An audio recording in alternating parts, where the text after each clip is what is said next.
أعوذ بالله السميع العليم من الشيطان الرجيم بسم الله الرحمن الرحيم وصلى الله على خاتم الأنبياء والمرسلين وعلى كل ملائكة المقربين وعلى عباد الله الصالحين برحمتك يا أرحم الراحمين إن الحمد لله الذي هدانا لهذا وما كنا لنهتدي لولا أن هدانا الله وأصلي ونصلي على المصطفى صلى الله عليه وسلم اللهم علمنا ما ينفعنا وانفعنا بما علمتنا وزدنا علما اللهم رب اشرح لي صدري ويسر لي أمري واحلل عقدة من لساني يفقهوا قولي. We thank Allah subhanahu wa ta'ala for this way of life, for this Islam. Had it not been for Allah's guidance, you and I would not have been in position to guide ourselves into this. And so all praise belongs to Allah subhanahu wa ta'ala, the nourisher, the sustainer, the evolver, the molder, the shaper of all the worlds. May peace and blessings of Allah be upon the last and final messenger Muhammad sallallahu alaihi wasallam, his household and companions, and all those who follow him until the end of time.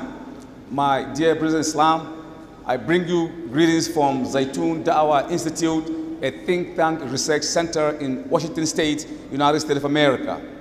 And I'm here to deliver some few talks in Abuja. This is my first lecture, in this great nation of mine, of ours, inshallah. And the topic given to me, why is the West coming towards Islam? Why is the West coming towards Islam? In spite of the fact that even though Islam is the fastest growing religion in the world, yet it is the most misunderstood religion in the world. So the question that intellectuals are asking is that, why is the West coming towards Islam? Well, the West is coming towards Islam because the West think, they reason, they rationalize, they process information before they accept. So the West is coming towards Islam because the West have tried so many ways of life. They've tried communism. Communism is not working, it didn't work. They've tried social system. It didn't work also.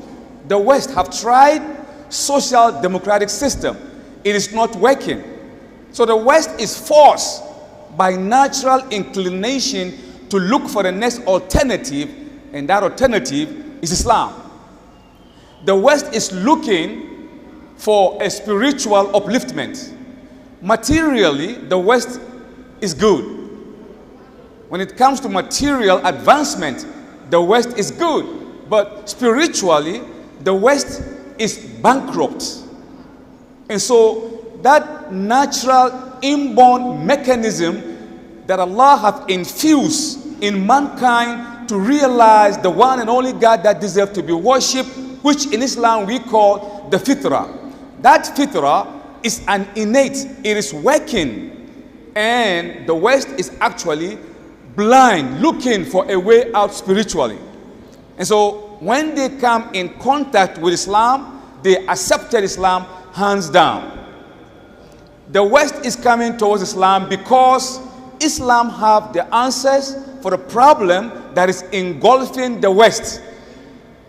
See, I live in America for 32 years. I still live in America. I came last few weeks. And I travel all over the place, and I deliver lecture on Islam and other religion, and presenting Islam on different level.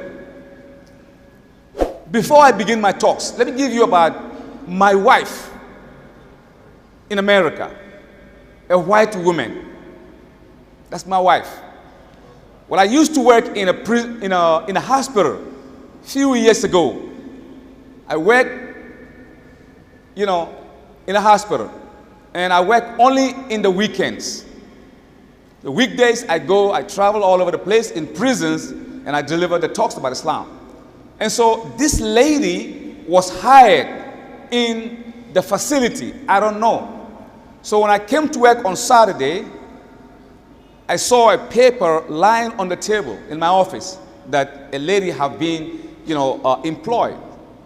So within a few seconds, she came in the office, and I was sitting down.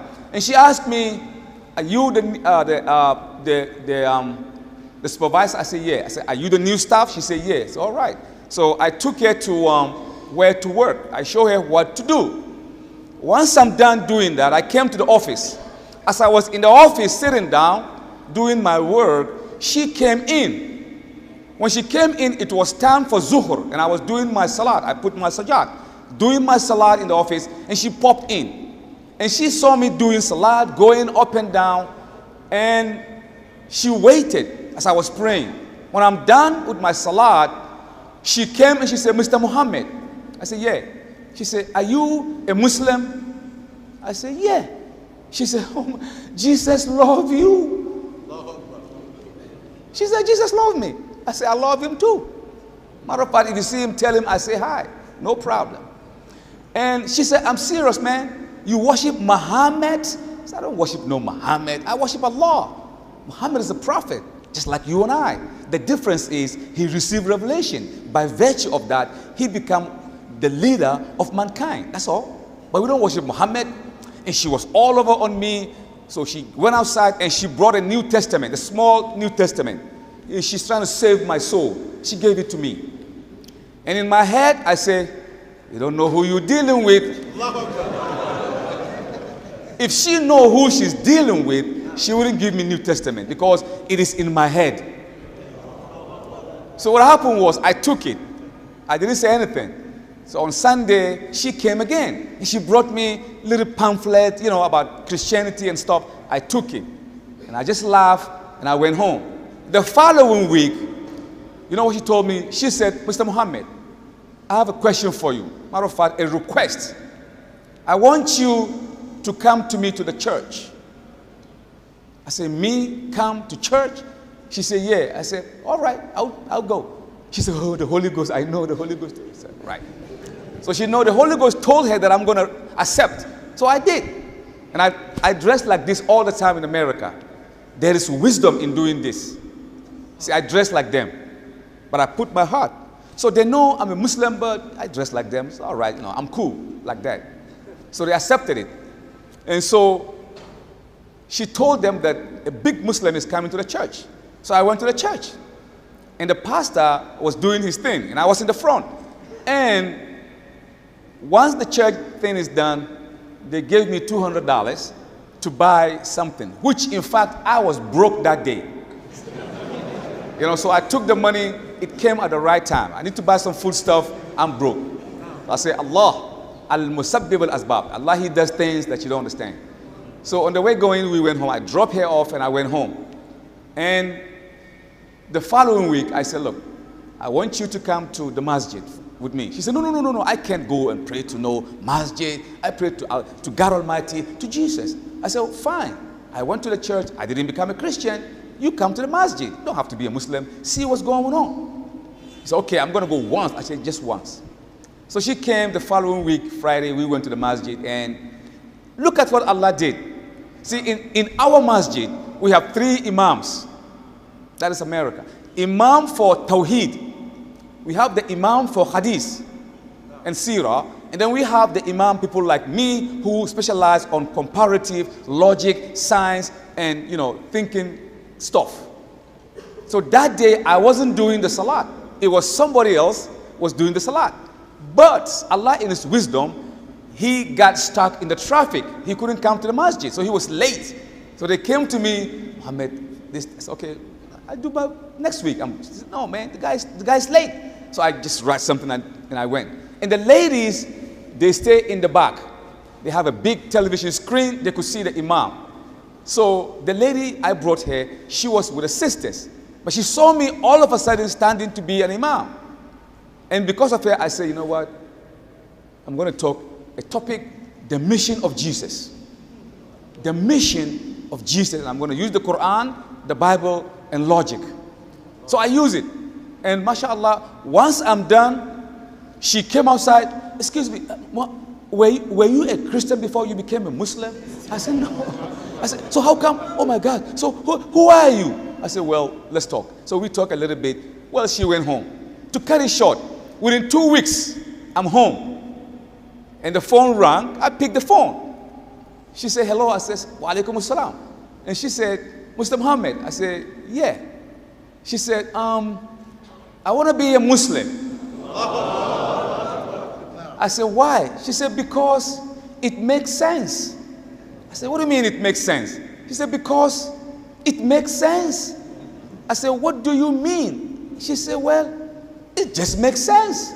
She kept saying that. See, that's the fitrah. They don't know.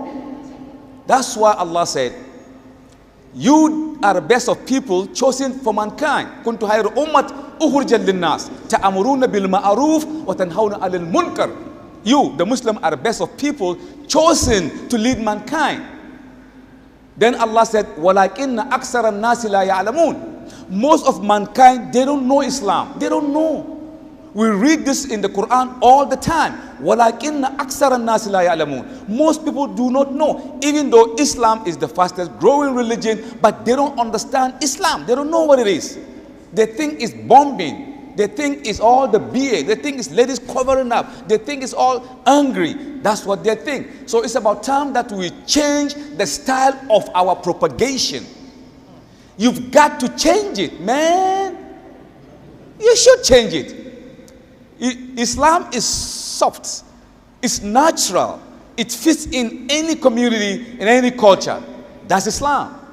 But if you become rigid, that's when people begin to alienate themselves from Islam.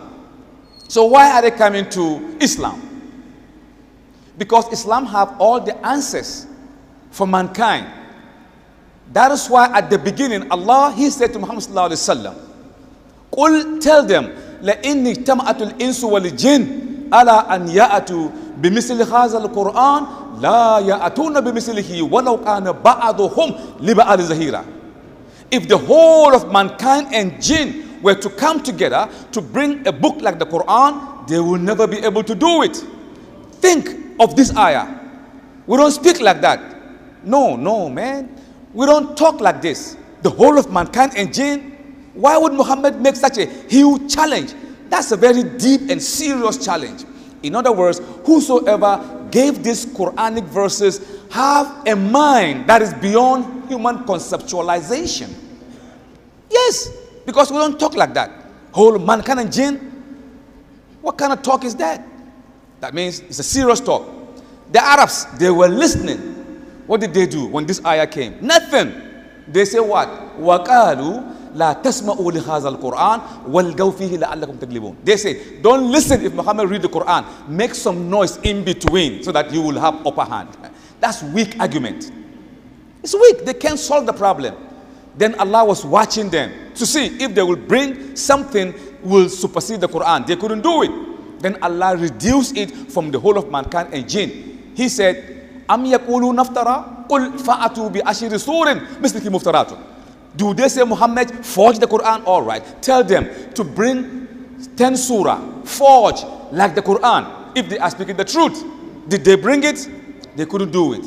1 year before the Messenger ﷺ left the earth, Allah reduced it again. وَإِن كُنْتُمْ فِي رَيْبٍ مِمَّا نَزَّلْنَا عَلَىٰ عَبْدِنَا فَأْتُوا بِسُورَةٍ مِّن مِّثْلِهِ وَادْعُوا شُهَدَاءَكُم مِّن دُونِ اللَّهِ إِن كُنتُمْ صَادِقِينَ فَإِن لَّن تَفْعَلُوا وَلَن تَفْعَلُوا فَاتَّقُوا النَّارَ الَّتِي وَقُودُهَا النَّاسُ وَالْحِجَارَةُ أُعِدَّتْ لِلْكَافِرِينَ.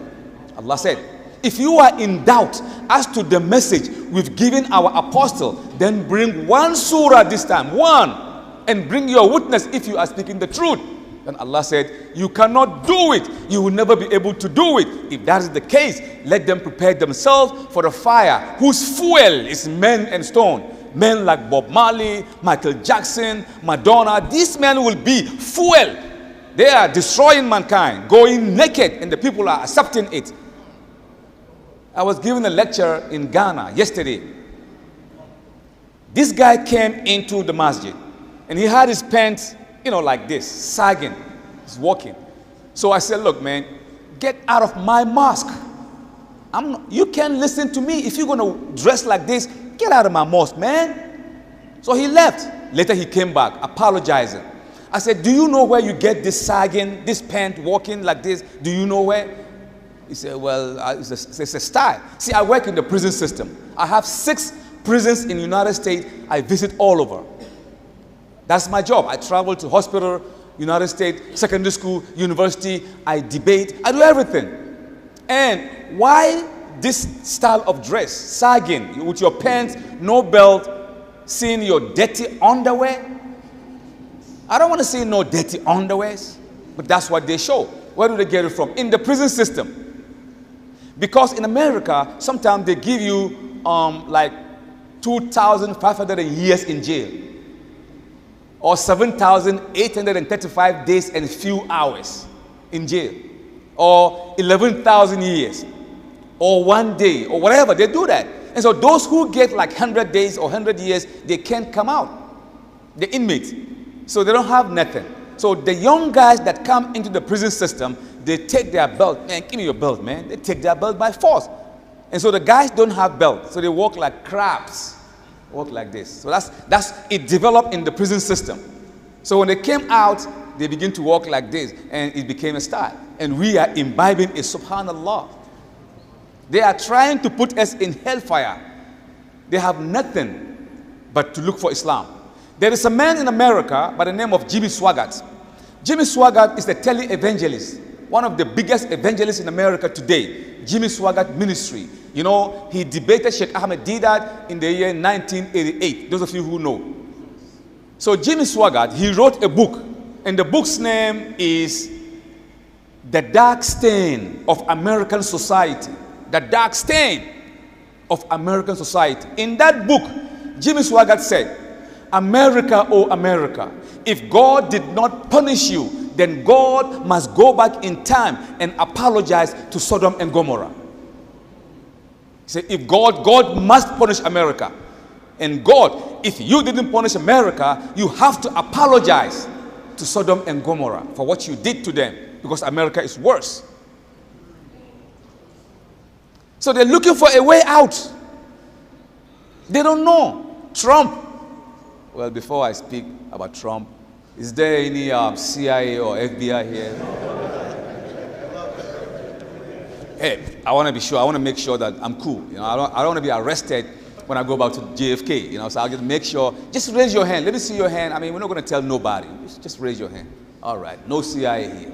That means I can talk freely. I'm home. We could talk and reason amongst ourselves. And so, in America today, we buy churches. Our church, our masjid today, used to be a church. Huge masjid, big.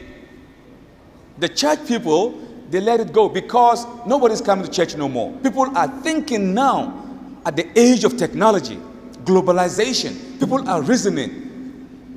So God was born by somebody else, and God go to the bathroom and he eat, and he was in the womb of some woman, and God's, man, they can't take it no more. So most of them are becoming agnostics, or Gnostics, or deists, or atheists, or free thinkers. Most of them, they are leaving the church. They're becoming free thinkers. They say, no, man, there's no God. Because if this is the story of God, how he was born, so God is a racial God, like I'm a Fulani by tribe. So God is a Jew. Why would God be a Jew? Why would God be a white man, or a Hausa, or Fulani? Why would God take a race? Man, it doesn't make sense. It doesn't make sense. So people are realizing that, and they are getting out of, people are coming out of Christendom by the tons. And Islam is the fastest growing religion because people are looking for the way out. And so we step into the play. That is why Trump said, ban the Muslims. He didn't say ban the Jews or the Christians or the Zoroastrians or the Taoism or Hinduism and Buddhism. No, the Muslims. Why? If they are talking about you, that means you are a force to reckon with. You are somebody powerful. They know you are a stumbling block. Anytime that somebody is fighting you, check yourself. You are something very special. And so that's what it is. But yet, their children are becoming Muslims. In universities, in colleges, people are coming to Islam because Islam is exposed on the internet. People go online and they check what Islam is all about. And they realize that what they hear on television, on CNBC, on CNN, and other media outlets, it is a scam. It is not true. It is why should I learn Islam from the television? Why should I learn Islam from Sheikh Google? Why? Why would I just go and learn from somebody, a Jew wrote about Islam on internet, and I'm going to learn from that? So if you want to learn Islam, you come to the Muslim. And so we are stepping onto the play. We travel all over the place, all over the United States, across South America, even into Europe, and we present Islam. And there is no way we go and deliver a message without people turning to Islam. Sometimes in the jail, we go to jail in America 5 times a week. They stop us from 5 times, they give us 3 times in a week. Then eventually they reduce again. Now we go only twice. But everybody goes 5 times. So we ask why. They say, well, anytime you guys come to jail, you cause trouble. The trouble is, people are reverting to Islam. Wallahi, that's the truth. Sometimes we go to jail, and people make a long line from here all the way down without even us saying nothing. So there's a guy who came, a white guy, big, huge, tall guy. He became a Muslim. I said, man, why do you want to be a Muslim? He said, well, I read so many books, man, but the Quran, man, the Quran, I'm telling you, man, yo, man, the Quran. You know? But that's the truth. أَفَمَنْ شَرَحَ اللَّهُ صَدْرَهُ لِلْإِسْلَامِ فَهُوَ عَلَى نُورٍ مِّن رَبِّهِ. If Allah loves you, want to give you $10 million, He open your heart and infuse Islam in it. Wallahi. Islam, you have to be proud. This is how I dress in America. I am proud of my religion. Because if you stop me, I can defend my religion, not fighting, intellectual.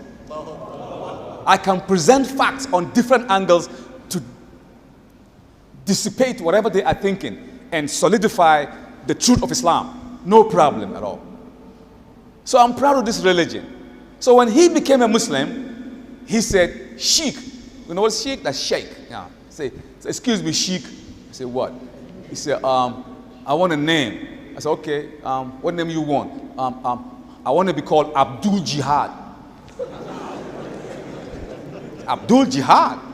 The guy, he want to go, man. He's just ready. I was like, man, come on, man, just tone it down. There's no Abdul Jihad. You know, Abdul Salam, Abdul Mu'min, Abdul Razak, Abdul, you know. But you can, Jihad is a concept in Islam. So you can't be the servant of Jihad. I don't know where you get that from. But he just loved to be jihadist. But Islam, don't take it the way it is. So we have to recoil his ideas, make him understand that jihad is a tenet of Islam. And it's a concept that we use depending on how we use it. So he understands what Islam is all about. So the people are coming to Islam. In 2013, there was a Beijing conference. I think some of you might remember. 2013.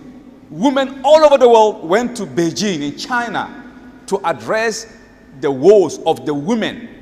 They want to talk about women. And they took the pilot project in Islam. They said in Islam, you see, even women are relegated to the backdrop.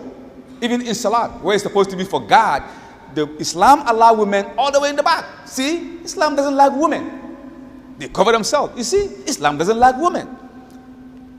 Inheritance, they give the men 2 and the women 1. You see, Islam doesn't like women. They pack out with so many, information, about 15 of them. So they dwell on that, and the lecture was 7 days in Beijing. Women all over the world conference, and the pilot project was women in Islam, the inheritance. They were saying whatever they want to say. They think they have it, but you can't be an Islamic scholar if you're not a Muslim. You should have that certain knowledge to become Islamic scholar or exegist. People are not Muslim, but they are trying to read what the Quran said, without going to the background, and that's what they think. So now they say in prayers, which is supposed to be to Allah, the women are in the back. So women don't have a position in Islam. So we answered them. I couldn't go to the conference, but I went on the internet and I wrote a very long, rebuttal on that one. And among other things, I explained to the leaders of that community that, you see, the reason why women are relegated to pray in the backdrop with a cover, so they don't get the mixture. I said, before I start telling you the problems that Allah, He knows already, only last year, the Vatican, they expend $2 billion to settle cases between the altar boys and the bishops. that whatever they do to these young children, between the bishops and the cardinals and the nuns, the so-called nuns, they're not going to get married because Mary didn't get married. DC. The bishops are not going to get married because Jesus didn't get married. But yet, they are not Jesus. You have to satisfy that the human, thing that Allah has indebted in you. But yet, look at what they do to the children. They become lesbians and gays and too many problems. So last year alone, the Vatican spent $2 billion to settle cases of molestation. That is number one, I told you. In Islam, that case, even if it exists, is negligible. It doesn't even exist. Even though if it exists, it's 0.01 maybe percent. So in English, we said it's negligible. It is nothing. You can't even compare it to other, religion. That is number one. Number two, imagine our mode of prayers. See how we make salat? We just finished salat.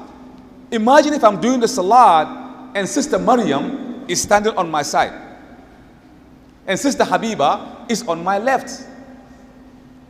And Sister Hafsa is in front of me. Imagine. Alhamdulillahi Rabbil Alameen Ar-Rahmanir Rahim Maliki Yawmiddin Allahu Akbar.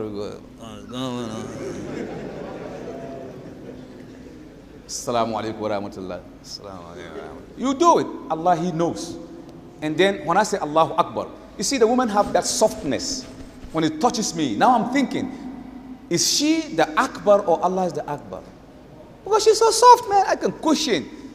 During at tashahhud, you could just incline towards them a little because they're too soft. And they could take your mind out of the prayers. Allah, He knows. He gave it the arrangement, natural arrangement. And the Messenger Muhammad, sallallahu alaihi wasallam, he said the best row for women in prayers is the one all the way in the back. The best row for women. Because they're very far from fitna, from the men. And the worst row, the worst, is the one in the front for women. Conversely, he said the worst row for men is the one in the back because they're very close to the women. And the best row is the one in the front. And he said, if you know the blessings entails those in the front, you will cast, lot. You will bet to be on that same lot. So this is wisdom that Allah is giving us. So Islam, Allah protected this religion. So the white man is coming to it. Then he's thinking Islam is this, Islam is that. But once he comes very close to Islam, we explain to him the Islamic concept. He never heard that before. And he begins to think. And that natural, yearning to realize worshiping Allah comes into play. Wallahi, every Wednesdays, most masjid in the United States, that is when people come and accept Islam. They come in numbers with their wives and children and friends. They form a long line. On Wednesdays, it's all over the United States. Most masjid, that's the time. So we prepared for Wednesday. People accept Islam. They will just come to the masjid, knock at the door. They say, man, I want to be spiritual. There is something that is missing in my life. They speak the truth. They say there is something that is missing in their life. You say, Muslim, you pray 5 times a day.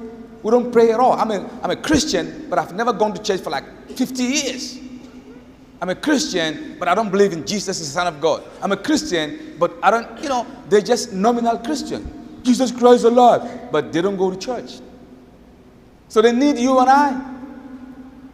I went to America to make money, wallahi, in 1984. That's when I went to America. I get my visa from Kaduna. I went to America. When I went to get the visa, there's only 3 people waiting to get the visa. 3 people. Nobody wants to go to America because at that time, Nigeria is higher. If you give 1 naira, they give you $6. That's how much I changed. So when I was going, I had $400 and I changed it times 5. Imagine. Naira was great. There's no visa to go to America. But nobody go to America. They prefer to go to London, England. That's where they go. So I went to make money and come back home and live large and chill. But when I went to America, I went looking for a job in Brooklyn. Brooklyn, New York City.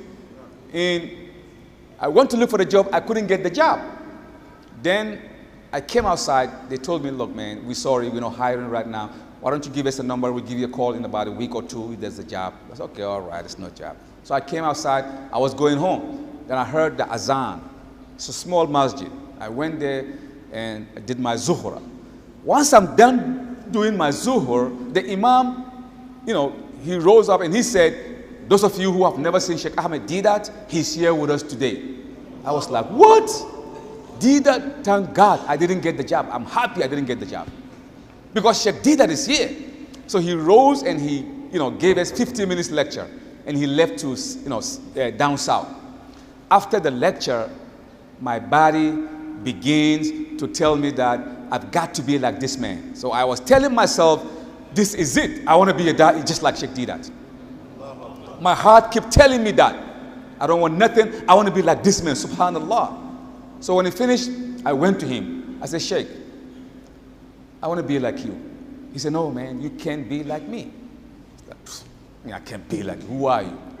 I didn't tell him that, but I was thinking. He said, you know why I said that? He said, well, I said, I don't know. He said, so, what's your name? I said, my name is Mohammed Auwal. And he said, my name is Ahmed Hussein Didat. He said, do you know anyone by the name Ahmed Didat in this world? Do you know anyone from South Africa? I said, no. He said, well, I'm unique. Allah created me unique. There's no second Ahmed Didat. And no one can be like me. And he said, you, Muhammad Awal, no one can be like you. You are unique. I don't want you to be like me. I want you to be higher than me.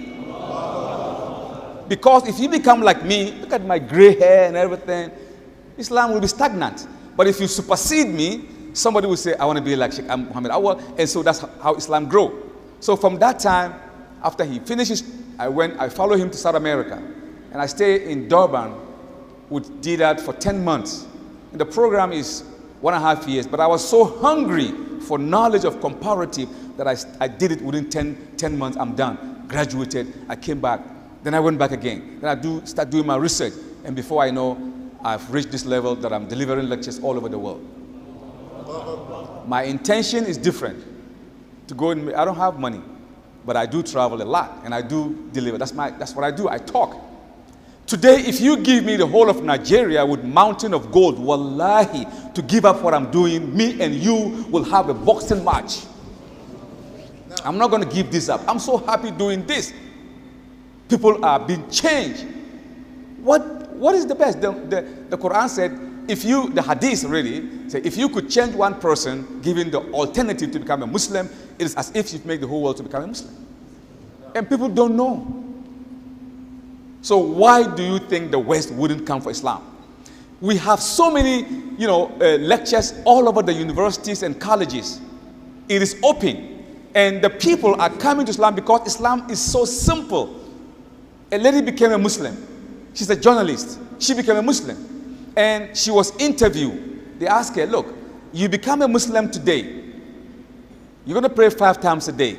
That's too much. That means you can't wear no makeup. You can't wear no lipstick. 5 times a day you're praying. And you are a white woman. How are you going to do that? She said, wallahi, if I am going to be praying 1,000 times a day, I will do it. Why? Because I know where the prayers is going.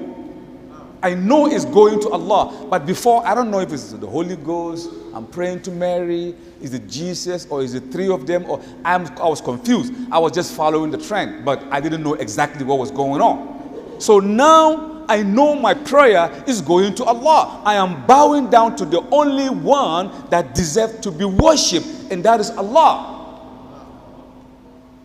And then they come to us in our office, Zaytun Dawah. They said, you guys worship Allah.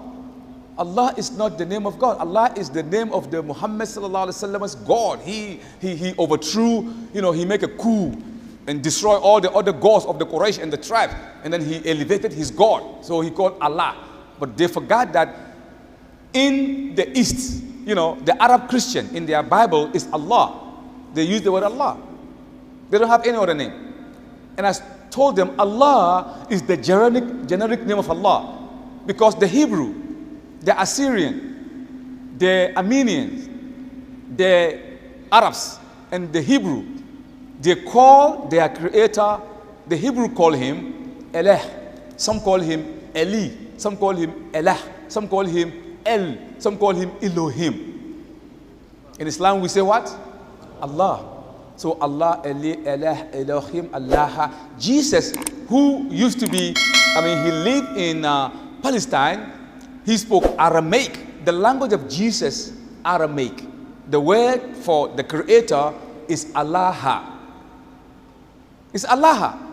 A-L-A-H-A, Allah. In the Hebrew writing, it's Allah. So we say Allah.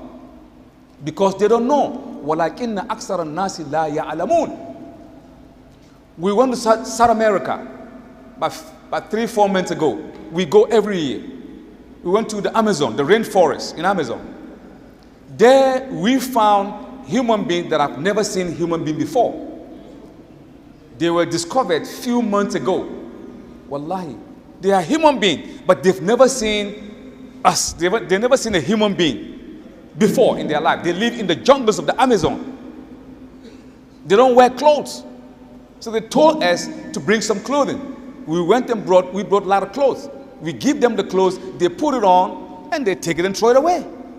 And they come and touch us. They're just laughing at us because we have clothes on. Then I went and hid behind a tree.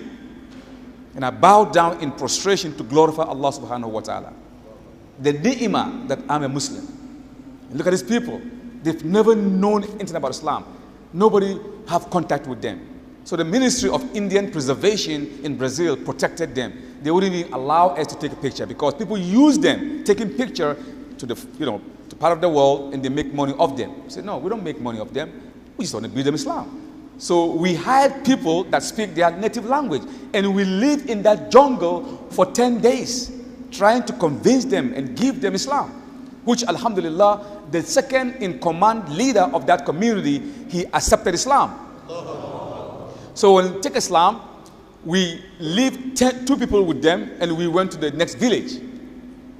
And I was told, for the past 4 years doing this, we have over 500 inhabitants of the Amazon who are Muslims today. Otherwise, they've never seen a Muslim in their life. So Allah said, وَلَكِنَّ أَكْثَرَ النَّاسِ لَا يَعْلَمُونَ. Most of mankind do not know. But intellectuals are writing books about Islam. Intellectuals. Those who study the world. Those who, they're like world commentary. They make comment on the world. Intellectuals, free thinkers, behaviorists, human scientists. They are writing books today, and they're saying that Islam is a natural religion. Amongst them is George Bernard Shaw. George Bernard Shaw is a British man. He wrote a book in 1886, and he called the book's name The Genuine Islam. He's not a Christian, but he's a white guy. Not a Christian. He doesn't believe in any religion. But he studied Islam, and he named that book The Genuine Islam. Now in that book, George Bernard Shaw said, I predict within the next 200 years, England must accept Islam. Nay, Europe. He predicted in 200 years, he said, Wallahi, England must accept Islam. Because it is a natural religion. It is inkling with nature. See, he's a scientist. He's not a Muslim, but he's telling people to take Islam. That will solve their problem. Then he commented. He said, with our sociologists, with our social scientists, with our psychologists and psychiatrists and intellectuals, we couldn't solve the problem of alcohol. Alcoholism is a serious problem in the West. People are waiting for their children to get to 16 years so that they will buy them the first bottle of champagne. Now they're going to wean them to drink champagne. You have to have a legal age. 16, they call it sweet 16.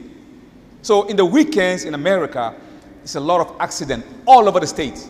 Young people have an accident because they drink. So this man, in his book, The Genuine Islam, George Bernard Shaw, he said the problem that we couldn't solve, the West could not solve, have been solved by the Arabian prophet over 1,400 years ago in the desert. And he quoted the Quranic word, one word. إنما الخمر والميسر والأنساب والأزلام used to mean عمل الشيطان فاجتنبوه لعلكم تفلحون. He quoted this verse. He said, look at the verse that changed the Arab dynamics. He said, from that day, wine was destroyed in Meccan street and Medina, never to be filled again. People going from house to house. Revelation have come down. No more drinking. Really? They boggle it down. You're talking about miracle? This is the miracle. Without any miracle, Muhammad transformed nations. Without any, which miracle? This is the miracle. No physical miracle, fine. But look at the people. He said, look at the Muslim. Then Mahatma Gandhi, you know, the leader of Indian, whatever, freedom, in his book, The Young India, he said, the more I read the biography of Muhammad sallallahu alaihi wasallam, the more I am convinced that Islam did not spread by the sword. It spread by the natural, basic instinct embedded in the Quran, which is akin to the nature of man. He said, these are the only things that make people to bow down to the God they call Allah and to reform the people. He said, Muhammad couldn't have done all these things. By himself, he couldn't have done it. He said, when I was reading the book, the minute I get to the last chapter, in the last paragraph, in the last line, I became so sad. Why? Because there was no more to read about this beautiful soul in the Arabian desert. Why are they glorifying Muhammad sallallahu alaihi wasallam? Allah said, "Wa innaka la ala khuluqul azim." Thou, O Muhammad, we have raised you to the highest level. Having to warafa'ana laka zikraka. We have esteemed you on the tongue of men. They will pronounce you, O Muhammad. As we sit right now, some nation somewhere, Ashhadu anna Muhammad is a 24 hours thing until the end of time. His name is perpetually mentioned every second. As you sleep, some nation is Zuhur or Asr. It's a continuous. Who knows Abu Jahl? Who knows Uqba? Who knows them? Nobody mentioned them. But Muhammad's name is still. So this, he said in his book, The Young India, he said, this is what makes Islam whatever it is. And he went on to say, Muhammad have all the natural forces behind him, but he never used it. He's a simple man. He said, Muhammad is a father, he's an uncle, he's a brother, he's an ordinary man. He said, Muhammad is a military man. Muhammad is a dictator, he said. He said, Muhammad is a prophet and a messenger. But he's a prophet and a messenger without any standing army. If Muhammad moved, he moved men, he moved thinkers, he moved gods. He said, this is the legacy of Muhammad of Arabia. But the missionary have done damage to his esteemed name, saying that with the Quran in his right hand, the sword on his left hand, he destroyed mankind. That's why they become Muslim. And he said, this is the most fantastic lie they can ever say to Muhammad. He said, if Muhammad used sword, he himself would have been killed in Mecca and Medina, and Islam would never be known. He said, indeed, he used sword, but the sword of intellect. Udu ila sabili rabbika bil hikma wal mau'izatul hasana wajadilhum billati hi ahsan. Invite them all to the way of Allah with wisdom and beautiful speeches. Beautiful speeches, and argue with them on ways that are gracious. You don't argue with them, you go to hell because you worship Jesus. No, we don't do that. You present Islam. We have all the answers. So the West is coming towards Islam. I don't know, some of you might have heard something that happened to me last month or last 2 weeks. If you know that, raise your hand. Let me see. What did they say about me? You've read about me, right? You read about me? All right. Some of you have read, some didn't know. When I was coming from the United States, I was coming to Africa about 3 weeks ago. And there was a guy, a black American, who became a Muslim. Through us, he became a Muslim. So he said his wife got a baby, and he wanted us to go and do the naming ceremony. So we went to do the naming ceremony. On the way coming home, We was in the car, and we saw the cops. They stopped us and asking a few questions, and they asked us to come out. So we came out and they asked an ID card, gave ID card and everything. They look at me and they asked the other guys, okay, you guys go inside the car and go. And they say, you, Mr. Mohammed Auwal, you come with us. I said, why? They said, we have a lunch with you. I mean, I don't want to eat no lunch with you. I don't want a lunch with you. I'm going home. I don't want no lunch. I want to go home. They said no. So they took me and they asked me a few questions. And the first question was, why is it that you're trying to Islamatize America? They said, why? Just tell us, why are you trying to Islamatize America? I say, I don't do that. I never Islamatize nobody. But I'm a Muslim evangelist. That's what I am. You have a Christian evangelist, I'm a Muslim evangelist. Unfortunately, I'm a Muslim evangelist. And so I have the right within American Constitution to propagate my mission and my religion. So I can't make a single human being to become a Muslim. It is up to Allah. Mine is to present Islam. It's okay, fine. But do you work? I said, well, that's my job. He said, but how come you travel? Because we noticed for the past 2 months, you've been to about 25 different cities in America. And all of this, you fly. You was in the air. You just take a plane. You go here and there. Who is sponsoring you? Who is your sponsor? Tell us. How do you do that? I say, I don't have a sponsor. I wish I have a sponsor, but I don't have a sponsor. I need to travel by air. I say, because anyone that wants my service, he gives me a call. And he buy me a ticket. He gives me a place to sleep and a food to eat. And I come and do my job. That's why I fly. I can't walk from here to Libya. I've got to fly, right? He said, yeah. It's all right. The next question is, we want to have access to your computers. I said, okay, no problem. I've got nothing to hide. Went home, opened my room. They took my laptop, my desktop, my iPad, everything. What are they looking for? To see if I have any hidden agenda. There's any group that I belong to that back me up. I said, look, why are you doing this? I've been in America over 30 years. My children are 30 years and above in America. I never destroy America. Today, now that I look so old, what am I going to do to destroy America? Come on, man. But if you go, I promise you 99.99% you will never find nothing about me. Because I don't curse America. I bless America. I never curse America in my life. In fact, I don't want to see people cursing America because we live in America. We got Muslims, millions in America. So why should we curse America? We have masjid. Our children live there. And we are doing da'wah. So why should we curse America? The messenger didn't curse Mecca and Medina. In fact, he prayed for them. In Taif, they were trying to destroy him. The angel came down. What do you want, Muhammad? Allah asked me to push the stone, destroy all Taif. The messenger said, Ya Rasulullah, Ya Allah, don't do that to them. You know, if they didn't do the salat or they didn't accept Islam, maybe their children will accept Islam. So Allah, your name is Rahman, mercy. Allow them. And look at Taif today. So we are doing the same thing to America. I believe within few years to come, because that's what they projected, by the year 2051, Pew Foundation, an organization in America, this is empirical evidence.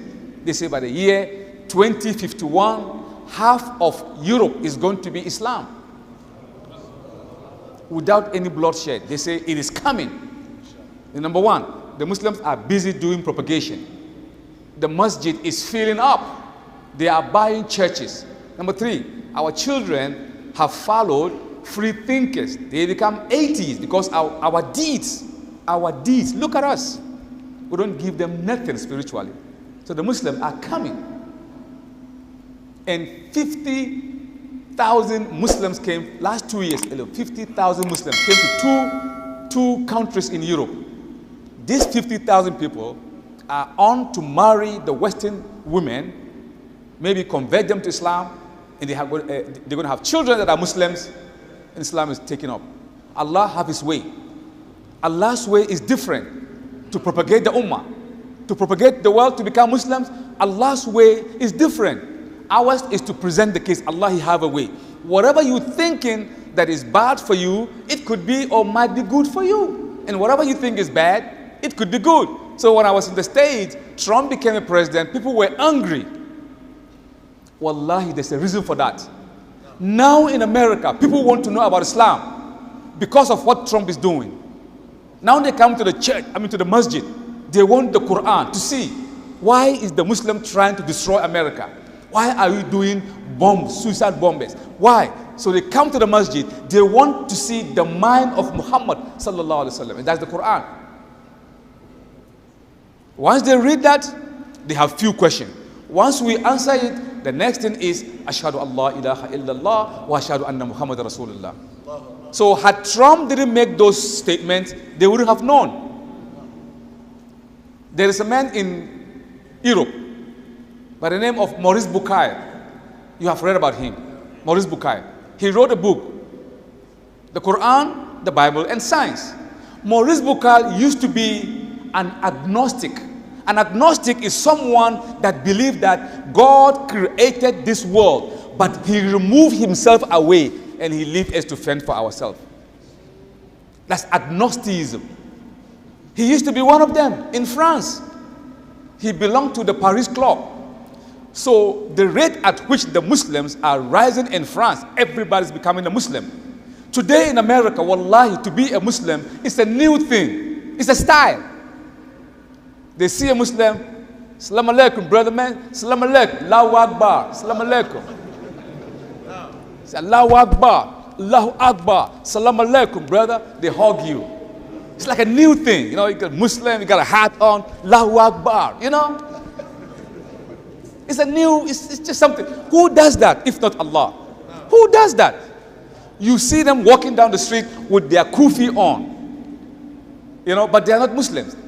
Say, yo, man, when you become a Muslim, you gotta do some salat. Yo, Sheikh, man, I smoke a lot of weed, man, and I'm just waiting for the right time, you know. It's like, man, ain't no right time. The time is now, man. You never know when you're gonna die, today, tomorrow, or whatever. So just take Islam. I said, look, be a Muslim and smoke your reefer. What's wrong with that? Just be a Muslim now. Smoke your reefer. Yeah.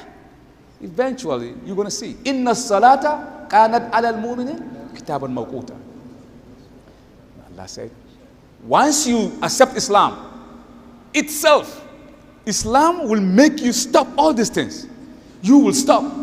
Once you begin to, that's what we do in America. The system, the way we present Islam in America is different from here. Certain things we do to accept, to propagate Islam is different here. You can't do the same thing here because we are all Muslims.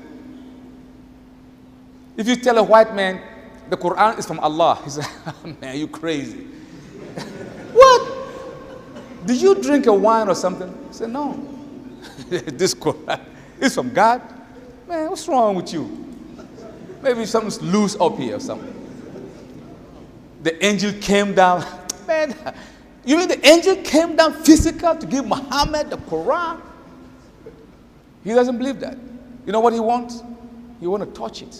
He wants to see. Take it to laboratory. Analyze it. Hatta yatabayyana lahum annahu al-haq.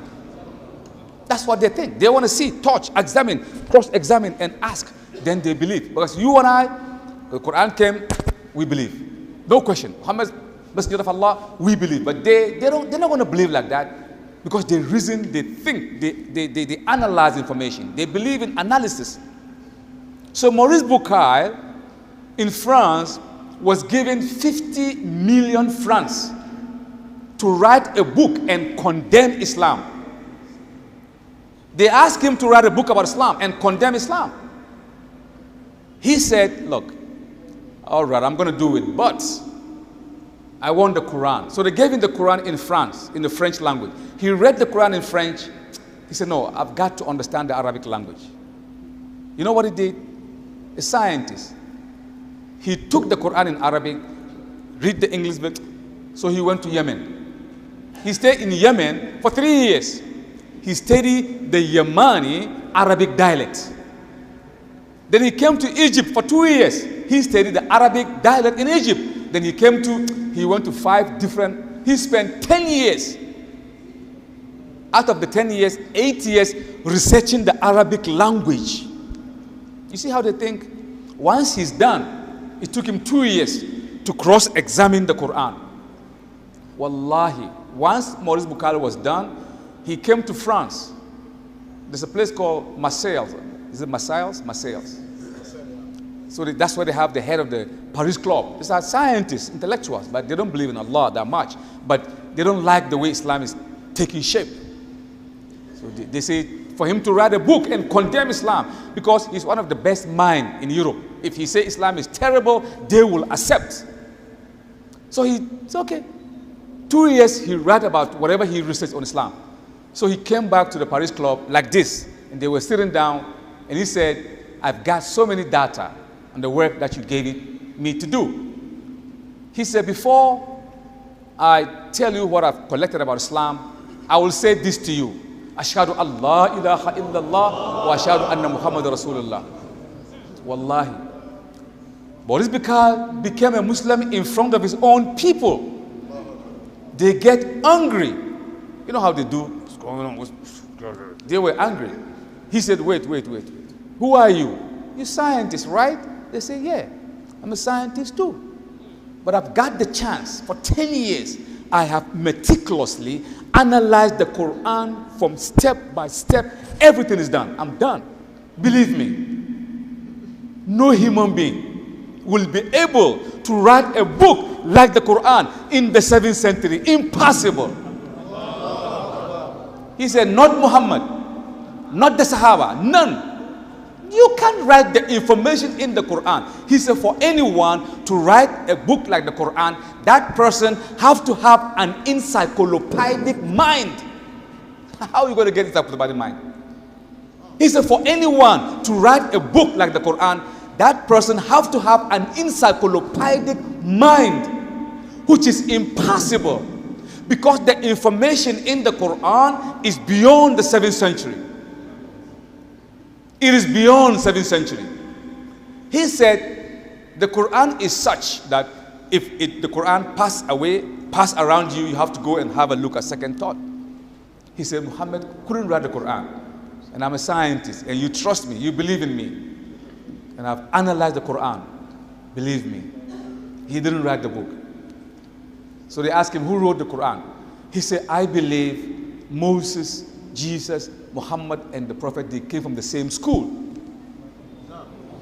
Wallahi, Maurice Bucaille. So his social science people, they cut him off. They cut him off.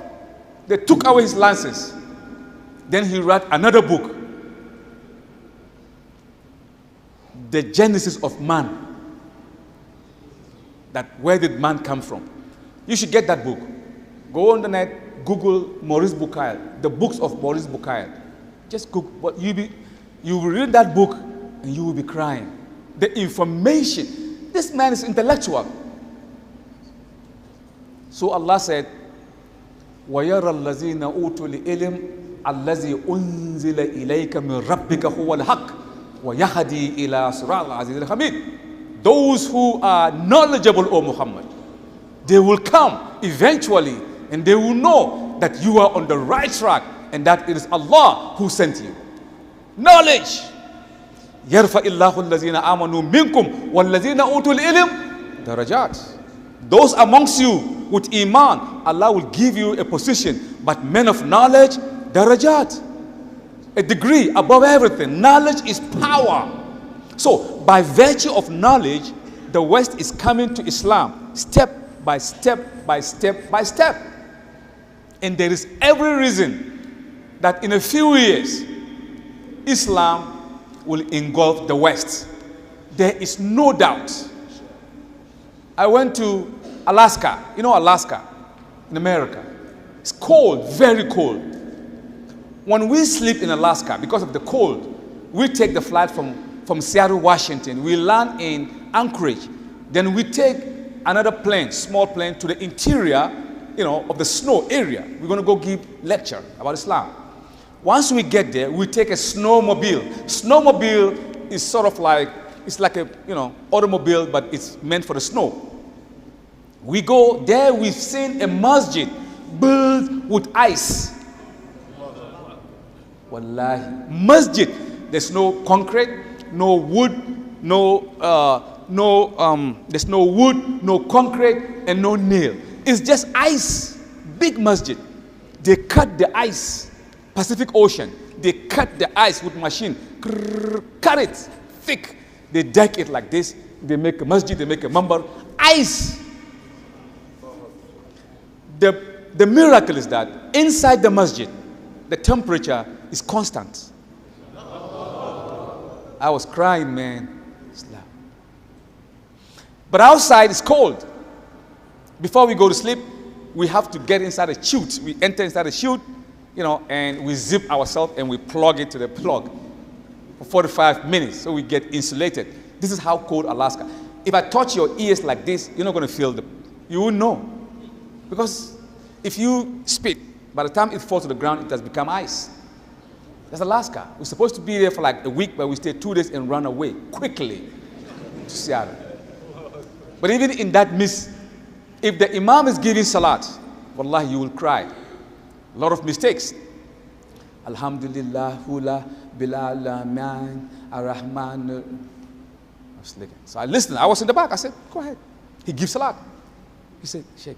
He's the Imam of that village. But the Fatiha is there. La salat liman lam yaqra al Fatihatul Kitab. Salat cannot sustain without Fatiha. But this guy is doing the Fatiha upside down. And I told him, I said, look, I believe in my heart that every mistake you made, Allah will double your reward. With every mistake you make in this terrain, in this wilderness of snow, no human beings, no tree, you are struggling. That's what Allah likes. So when you struggle and you fall, rise up again. You commit sin, you commit wrong, rise up and keep going. Allah will say, oh, look at my servant. He realized his mistake, he's up and going. I am Ghafurur Rahim, I forgive you, man. That's Allah. He forgive and forget and he never write it down. He look at your sincere effort. You just keep on falling. You fall. You are created weak. So you fall, you rise. So I gave him hope. And we stayed again. We came back and we taught the children how to recite Fatiha and Ula Uzain. That's it. It's like you've given them $1 billion. The children were reciting Fatiha. The whole nation, the whole village, where they were jumping and jubilating because their children could recite Fatiha. But look at how many Qurans we have here. We don't even take advantage. See, the shuyukhs are here. Nigeria is the epitome of knowledge. Even the Saudis, they shy away from Nigeria. When it comes to natural knowledge, Allah has given them. This is true. All over the world, we know. They know Nigeria. So we should take advantage. I wish I could go back in time and I would do more research about Islam. My brothers in Islam, this is my first lecture. I just came back right now. I took two planes. I'm so tired. I'm starving. I'm hungry. I got headache.